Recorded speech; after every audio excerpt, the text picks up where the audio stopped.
So this first or this fourth chapter is called The Aborted Evolution of Consciousness and the Creation of Christ Grid. And it's quite deep. I mean, it took me to a journey. I don't know about you guys, but talking about Lemurian and Atlantis and how they connect, and also how other beings got to this place, it really took me to a journey.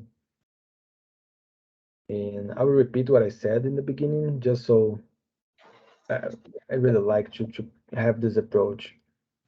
Some other people go through the Atlantean journey and Lemurian journey from different perspectives. The history is a little different, and I just try to open my mind to the possibility of those things to have happened. Not necessarily this as a truth, but as a possibility. So this helps me to open my mind to a different reality and to a different history than the one we know of right now.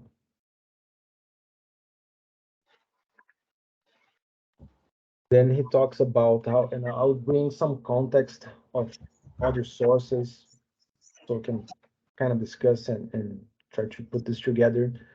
But he mentioned how the Lemurians got to Udall Island and kind of broke the island in two, the left and the right. So people that needed to work more on the left side stay there, and people that had to work more on the right side they stay on the other side, working their female aspect or the male aspect. And some other source that I follow for a long time is Cryon, which is a being channeled by Lee Carroll. And he also mentions how the Lemurians got in an island and they stayed there for a long time without interacting with people uh, from outside of the island, and that just kept their teachings, their beliefs very pure. And then I'm gonna bring another element that is not in this chapter, but Crine also says that the Lemurians they were the ones, oh sorry, the Pleiadians were the ones in Lemurian teaching the Lemurians, uh, not just the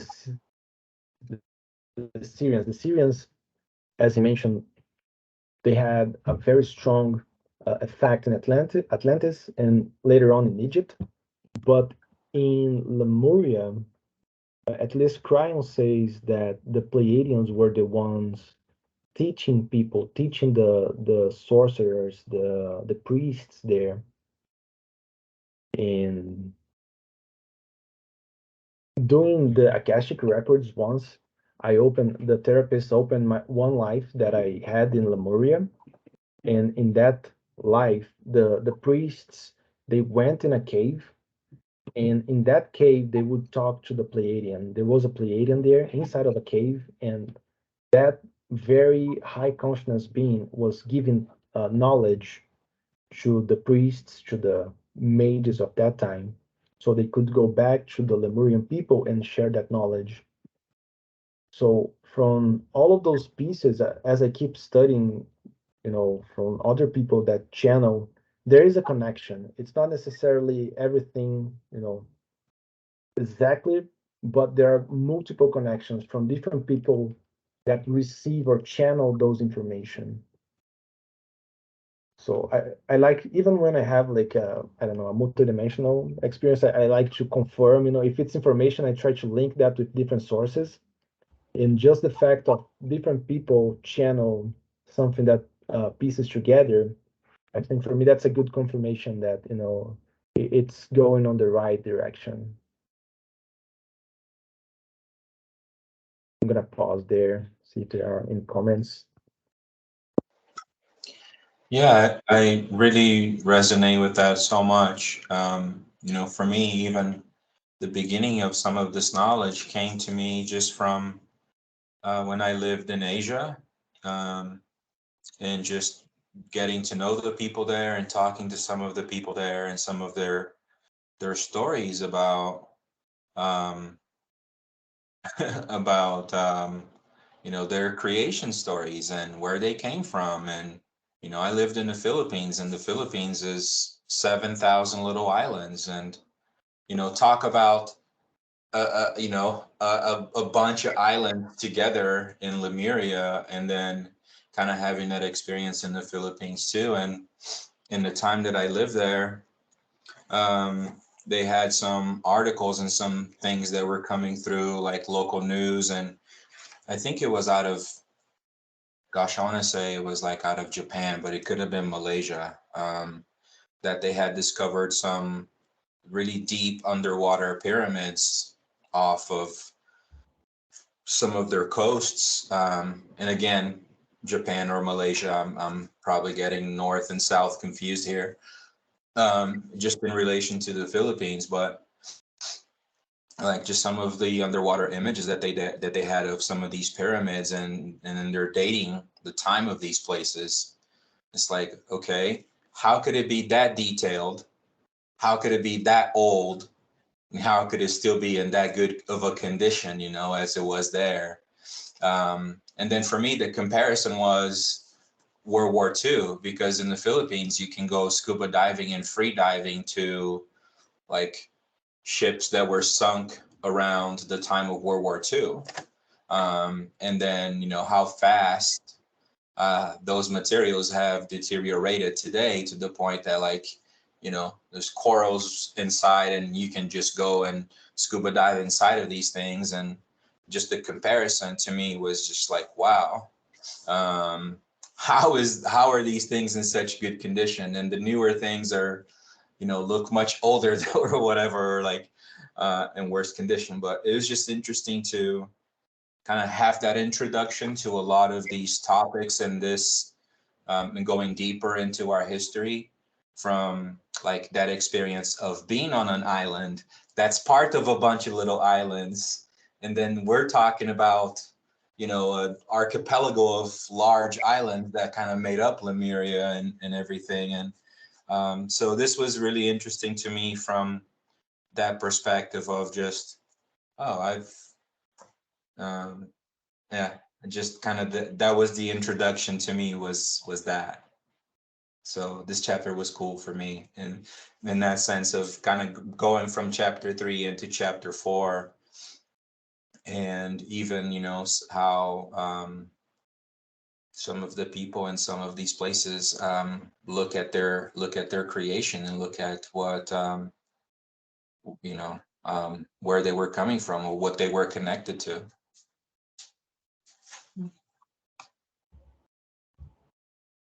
That's great. Yeah, that's a great link. And yeah, different people, different background. I mean, they really have different stories, and they put together the creation story in a different way. So it's nice to piece that all together and see the big picture. There is truth in all of them, and as we put them together, start seeing like connections and the big picture. One thing that I don't know what is the right or wrong, but just one thing that I find conflicting information between sources is between the ages of Lemuria and Atlantis, and hopefully I find the answer for that at some point. But some people will say that Lemuria is actually older, and they didn't quite live together, or like some people even mention a war between them. Like Matthias, if you guys watch the Initiation series, they'll talk about a war between the Atlantis and Lemuria at some point. So that's how he remember. But here, Drunvalo brings like one piece of information that actually Lemuria, at some point, they went to an island that became, or that was also part of the Atlantis. So, for me, it's a gray area there. And again, I read it, and it's for me, it's always a new perspective, and don't know if it's right or wrong. Pretty sure, or hopefully at some point the answer will come to me, like one that I say, well, I see it, or even I remember it. It'll be even nicer to get a point. Well, I remember now. And then he also talks about how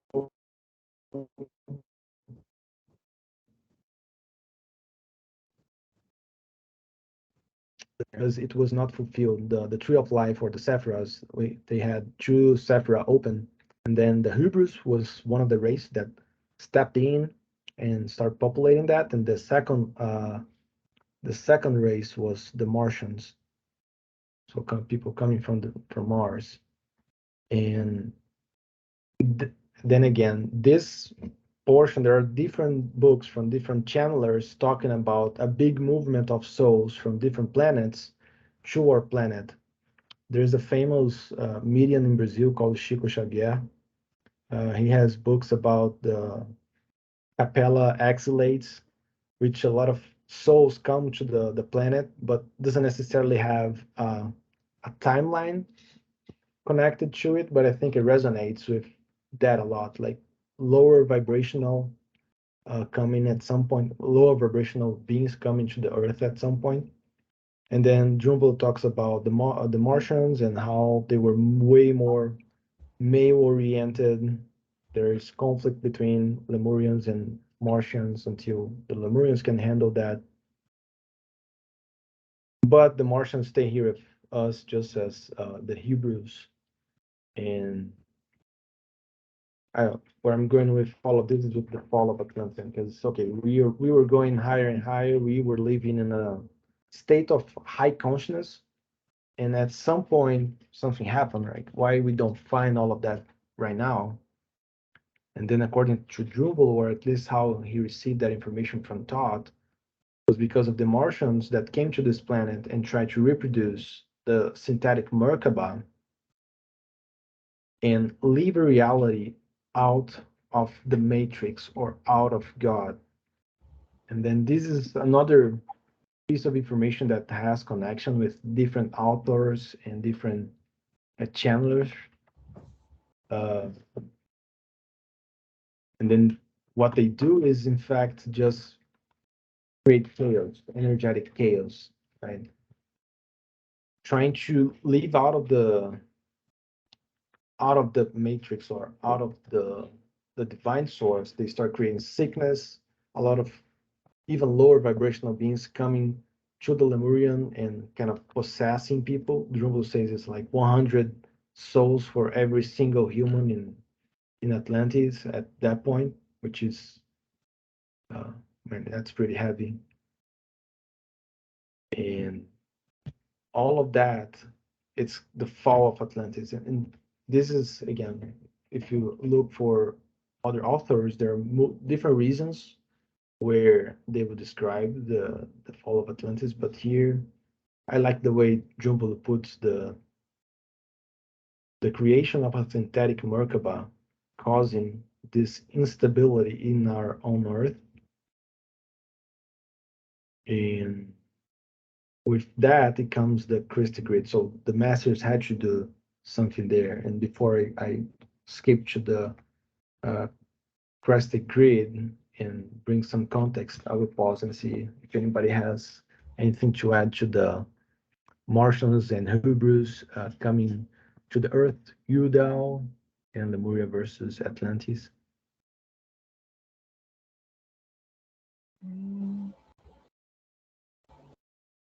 So I'll skip here to the Christie grid.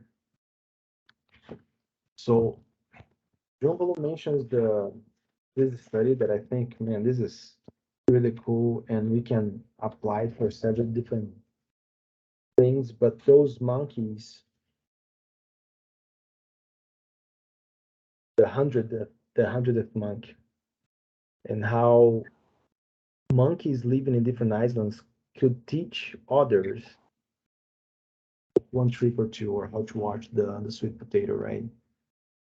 So the concept of critical math here, I mean, they're using that, the critical mass. They're using this just to teach this skill two monkeys in different islands. But in the New Age word, there's also this critical mass used to describe a number of people on Earth that when they're enlightened themselves, we're going to have essentially peace on Earth. So there's this theory that when a number of people enlighten, we're going to start entering in a age of regeneration of our planet. And it's kind of now we're going to that direction.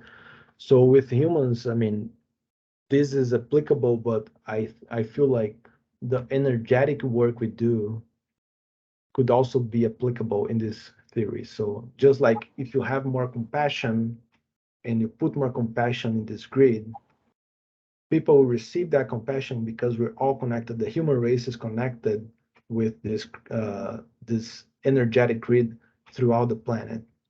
So it's not just a mental a mental grid, a mental uh, flow, but also an energetic one. So if you're vibrating high here, we're going to affect people on the other side of the world. And that's also why ancient traditions like the Indians, Buddhists, they will meditate a lot. They will do specific meditations to elevate the vibration of themselves and the planet, right? What we can do is really to look at ourselves, work on ourselves, and elevate our frequencies. But doing that, changing the inside, we can see the change on the outside. And then I want to bring two different examples here.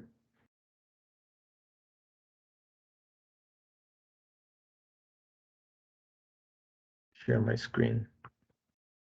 So Drunvalo will also talk about the sacred places, but since he introduced the concept of the Christic grid, I want to show two. One is from Matthias,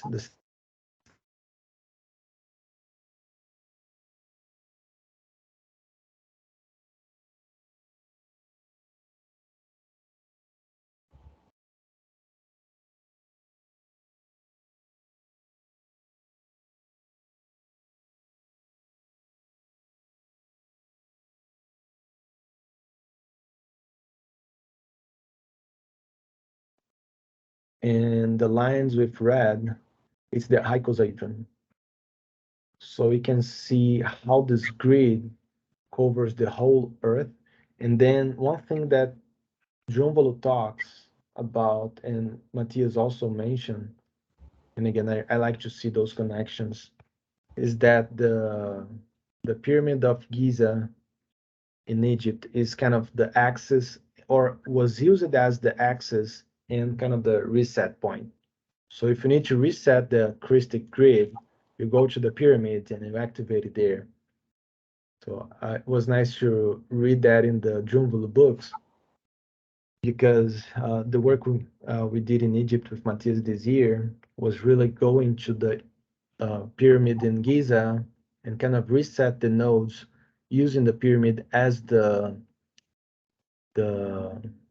space portal. We use a space portal, but also a time portal.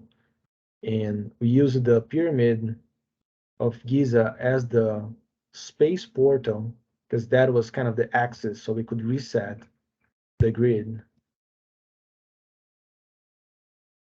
But he's not the only one to talk about this. There are like again many people doing spiritual work, light worker work through the years.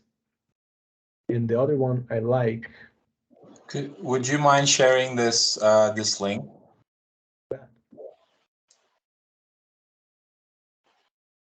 Then so the work here was to do the Merkaba meditation inside of the pyramids using or representing letters of the Atlantean alphabet and using the nodes. And then someone else. So here is how Cryon and Toto Vokaltis understood the nodes in the news. So again, Cryon is it's not a person, it's it's a being, and some people throughout the world channel Cryon, and the one that I like the most is Lee Carroll. He has doing this since '88, I think, and I listened to him since 2010. And at some point, he started describing this crystic grid and the nodes and nodes in the planet. And then he mentioned a Lemurian guy that also remembered his life, and that was Dr. Todd of Occultis. And here he remembered the Lemurian songs, or the songs they used in Lemuria to activate the time capsules. So different energetic work also related to the crystic grid, so we can unfold information from that grid and ascend again. But then for the work that Dr. Todd of Avocados did a couple of years ago, they would travel with a bunch of people and they would sing those Lemurian songs in specific points of the planet to unfold multidimensional information that he called time capsules. So according to him, we, before all of this fall, we as our higher selves and those other races, we left time capsules, like pieces of information contained in this grid that we would unfold in the right moment. And then this group of people start working on it together to kind of unlock those time capsules. And that what that essentially do, and that is connected, although it's in the grid as above, so below, so that's also in our DNA. And we don't really connect from the grid. We go inside to connect. We go to our DNA to uh, unlock that time capsule so we can connect to the grid, thus receiving information from other dimensions. And where I'm going with all of that, I just want to bring perspectives of the Christic grid as different people see in the spiritual work they have done over the years. Those two are two that I like and I'm more involved because we took the Lemurian song courses. And I remember when Dr. Todd was singing those songs, I start seeing so many things in my mental screen. I don't think I ever achieved such a altered state of mind without using any substance. It was like, sometimes when I do ayahuasca, I'm gonna see that, but just with a song, I have never lived that. So it is a very powerful tool. So yeah, I wanna pause there with those two different Christic grids, and then at some point, Jumbo will come back to this point, but I want to introduce this topic and bring more context and perspectives to you guys, and kind of bring this discussion.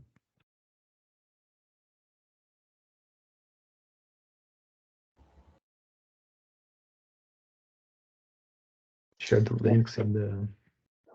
It's just fascinating, it's just fascinating looking at some of these things and just um, looking at places that people have been drawn to, whether they understand it or not. And I think there's um, Utah is like that for me, where I've tried to move away from this place so many times and to go to so many different places, but it's the third time that it brings me back here. But I didn't really understand why there's such a interesting energy that pulls me here.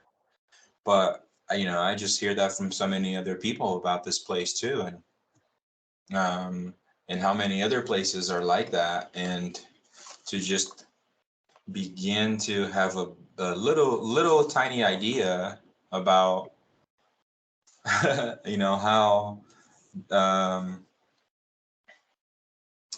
yeah, just the power and energy of this planet and this place, and the energy lines going through it all, and it's just a really beautiful thing to try to have an understanding of the geometry of it, to getting back to the foundation of it and how that foundation is still my foundation.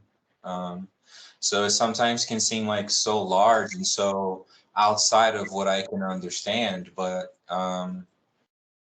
just trying to understand some of the geometry that's part of me too, and the ratios that are part of me and our cells and our processes and the energy that it is involved in all of that.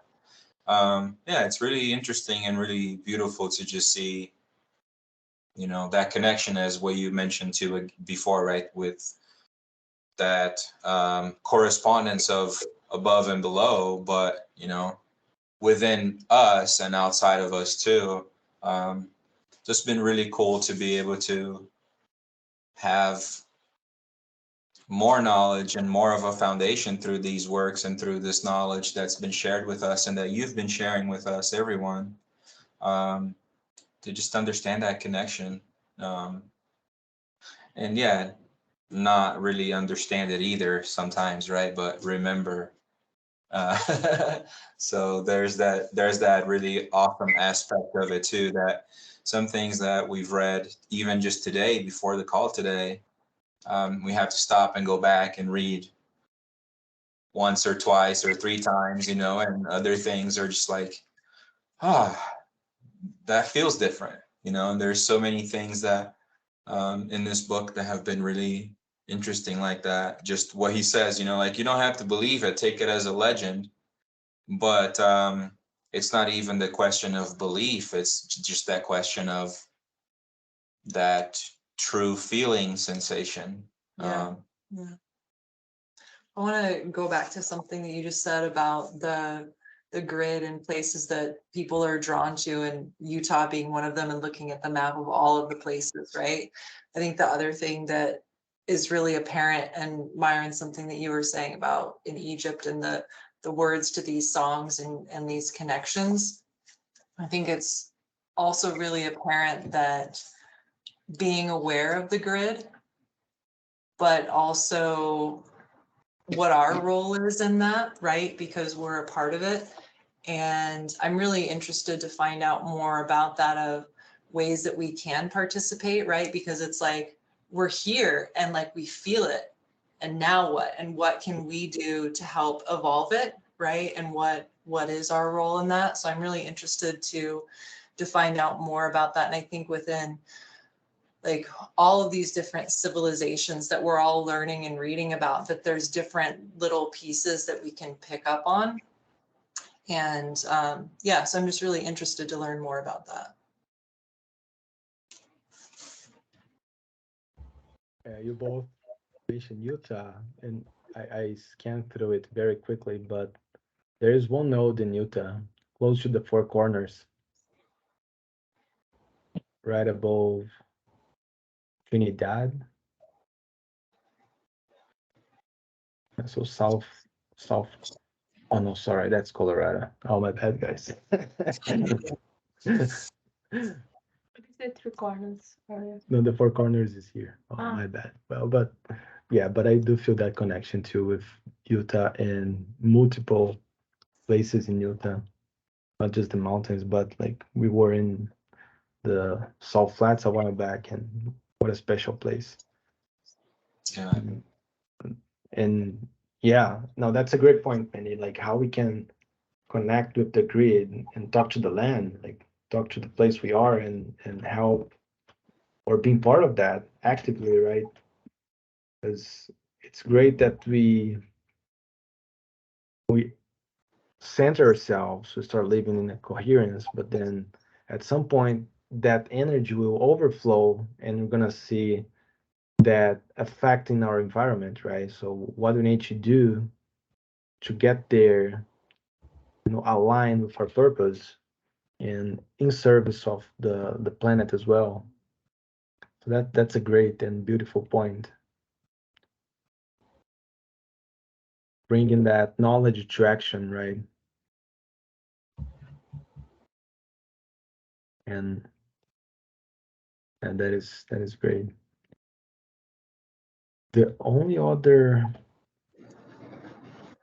point I had here to bring up is precession of the equinoxes,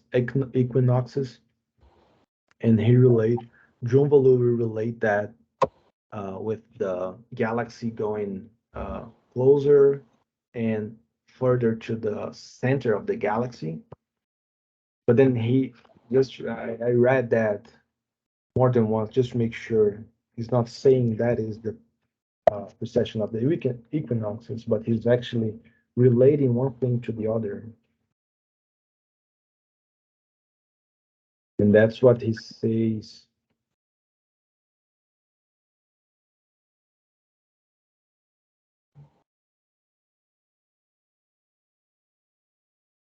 Just want to use his words here. Yeah, on page 101. So he's relating the precession of the equinoxes with the falling asleep and the awakening.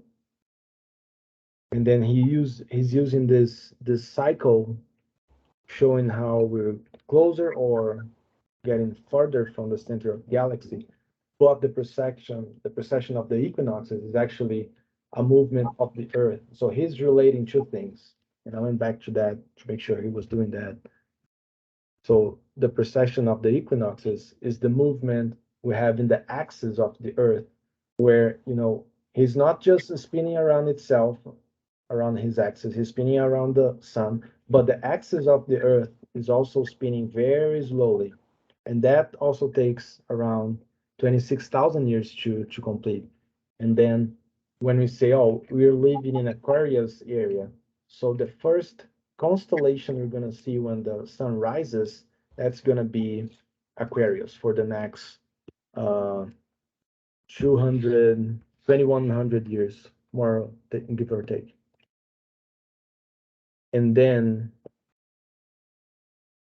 the weird thing is in the precession of the equinoxes, the signs don't go forward, they go backward.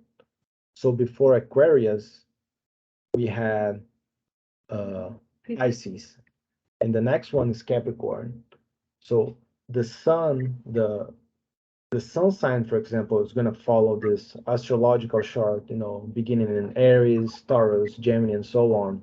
But the way the axis rotate in that precession of the equinox is actually counterclockwise. So we will read the astrological chart backwards from Aries going to Pisces, Aquarius, Capricorn, just the other way around. So now we're stepping into Aquarius and we were in Pisces, and the next one will be Capricorn.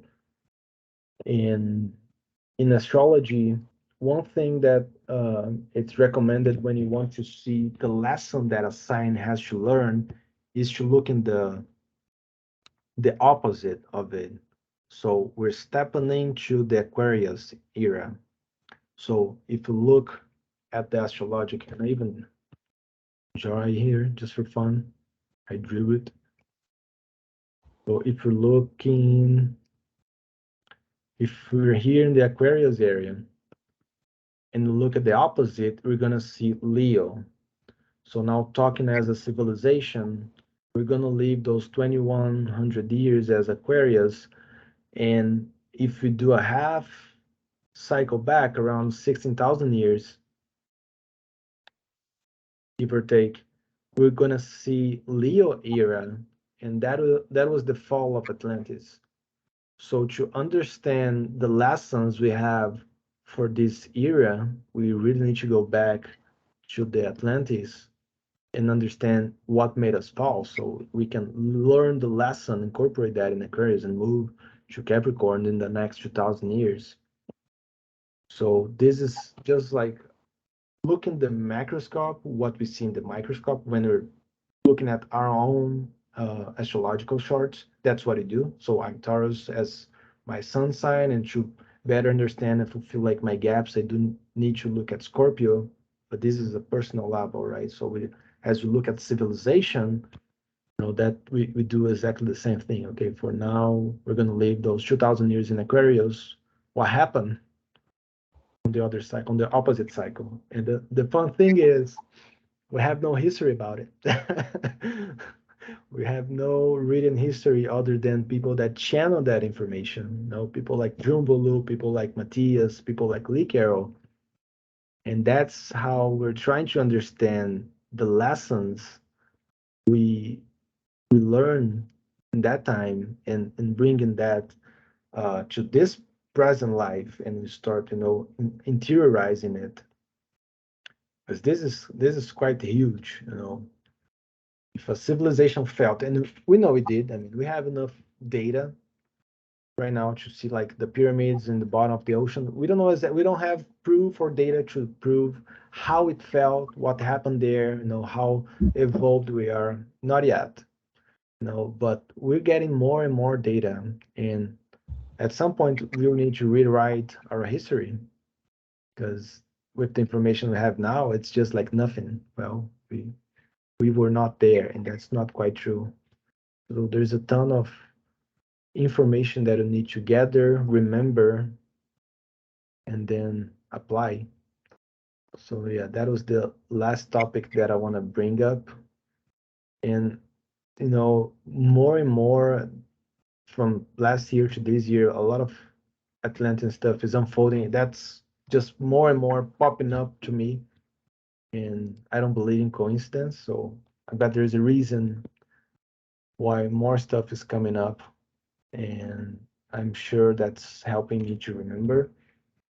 And hopefully at some point by the end of our lives, we do remember what we have done in our past lives. So we can use that uh, wisdom to live better lives, make better choice, and don't commit same mistakes or learn same lessons we were supposed to learn, right?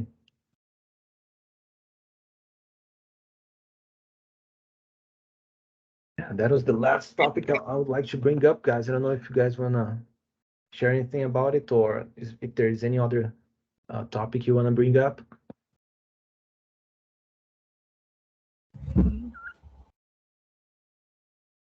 Yeah, I mean, it just kind of makes me think, especially like looking back, and you saying, we don't have really any written information about history at that time. Like in my own practice, it feels like things are starting to come up that I haven't really ever, that never created friction or anything with me inside in this life and this experience. So it's like, where are these things coming from? So it kind of just makes me think like maybe history is just coming up. You know what I mean? It might not be my history, but some history is coming up that needs to be dealt with, right?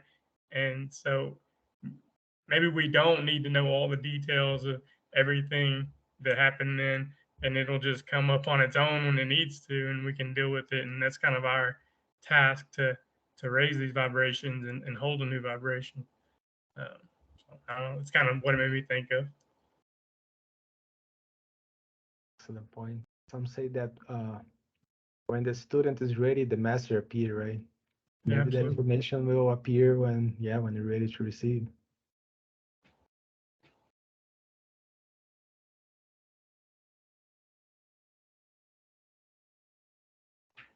Awesome. Anything else want to share or bring up any other points, guys? Otherwise, we can call it short and give 10 minutes today. Yeah, thank you so much. Thank you for putting that visual representation together too. That's really cool to see. The opposite of each of those signs, and yeah, that's a. I'm sure it didn't take. I don't know. Maybe it didn't take you too long, but it it looks really cool, and it's nice to see it that way and click through it and have that. It's really easy for me to take a mental picture of that. So thanks. No problem. Yeah, drawing make me just think a little better and see things from another perspective. So it helps me when I do it. But thank you all. And I see you all next week then. Thank you, Mara. Thanks a lot. Thank you so much. Have a good night, guys. Thank you, you too. Good night.